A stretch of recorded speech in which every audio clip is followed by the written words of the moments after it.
There you go. There's a clip for the second channel. Who would win between a goose and a swan?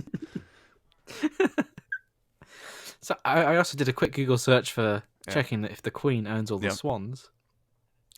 And it says, yes, that's right. Queen Elizabeth II does actually own all the swans in England.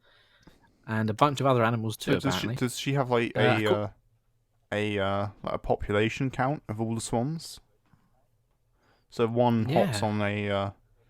on a to keep it relevant a evergreen cargo ship and just goes off to Egypt for a bit.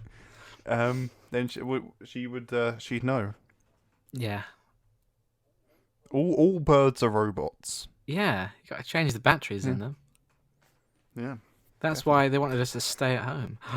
Conspiracy. Oh.